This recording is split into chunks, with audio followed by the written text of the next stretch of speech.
नमस्कार दोस्तों, कहानी कथा में आपका स्वागत है। आज की कहानी का नाम है बर्ताव। प्रीति रसोई से पसीना पोंछते हुए निकली ही थी कि उसे बगल वाले कमरे से फुसफुसाने की आवाज़ आई। प्रीति ने कमरे में झांका तो देखा कि सास साधना जी अपनी बेटी से धीमी आवाज़ में फ़ोन पर बात कर रही थी।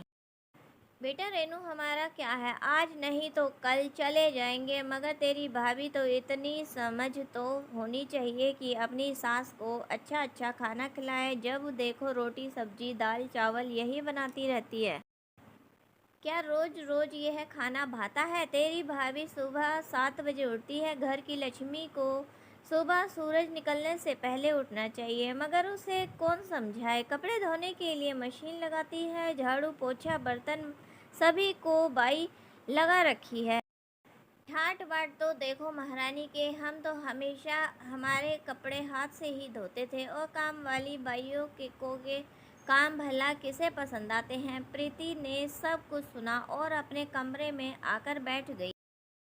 उसकी आंखों में आंसू थे और वह अतीत में खो गई, जब वह शादी करके इस घर में आई थी। साधना जी और रेनू ने उसे कभी बहू वाला मान सम्मान नहीं दिया और ना किसी को देने दिया।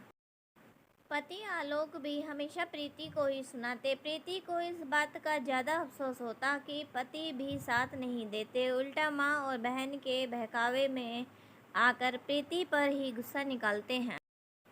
एक दिन तो साधना जी का पारा ऐसा चढ़ा कि उन्होंने प्रीति के माता पिता तक को भला बुरा कह दिया था। मगर आलोक या तो चुपचाप सुनते या फिर अपनी माँ का साथ देते। अब तो प्रीति की आदत हो गई थी ताने और उल्हानों की। ऐसा नहीं है कि प्रीति को गुस्सा नहीं आता था, मगर पलट कर जवाब देना उसके संस्कारों में नहीं था। प्रीति मन ही मन कुड़ती मायके में भी नहीं बता सकती थी। उसके माता पिता भी उम्र हो चुकी थी, इसलिए वह उन्हें कोई टेंशन देना नहीं चाहती थी। पति आलोक का तबादला दूसरे शहर में हो गया, जिस वजह से दोनों वहां जाकर बस गए। दूसरे शहर आकर 6 महीने ही हुए थे कि सासू माँ साधना जी को हार्ट अटैक आया और साधना जी का ऑपरेशन करवाकर सास और ससुर जी को आलोक यहीं ले आए। बेटी रेनू की शादी हो गई थी, तो अब साधना जी फ़ोन पर बेटी को सारी राम कहानियाँ सुनाती थी।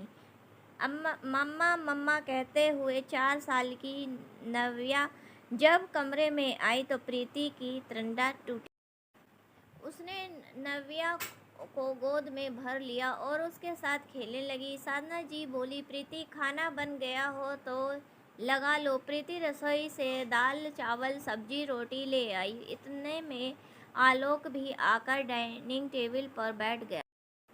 आलोक को देखते ही साधना जी बोली, मुझे तो आजकल खाने में कोई स्वाद ही नहीं लगता। यह बीमारों वाला खाना रोज रोज खाया नहीं जाता। आलोक बोला, माँ, आपको तला हुआ और चटपटा खाना खाने के लिए डॉक्टर ने मना करके रखा हुआ है, इसलिए प्रीति रोज यह खाना बनाती है। पकोड़े बड़ा समोसे यह सब हम भी नहीं खा रहे हैं, बल्कि आपको तो यह सोचना चाहिए कि मेरी वजह से घर में तला खाना बन ही नहीं रहा है और कोई भी नहीं खा रहा है।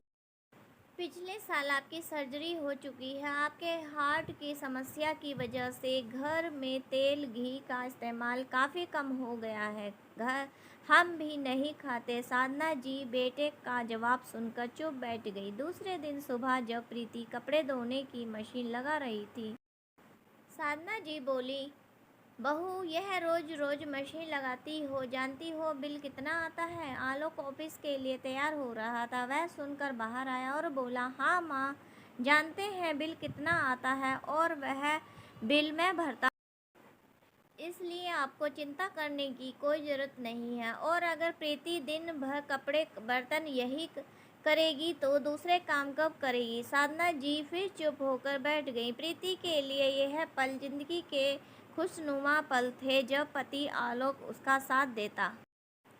आज आलोक पहली बार प्रीति के लिए गजरा लेकर आया था और अपने हाथों से उसे प्रीति के बालों में लगाते हुए बोला, प्रीति हो सके तो मुझे माफ़ कर देना। प्रीति बोली, क्यों?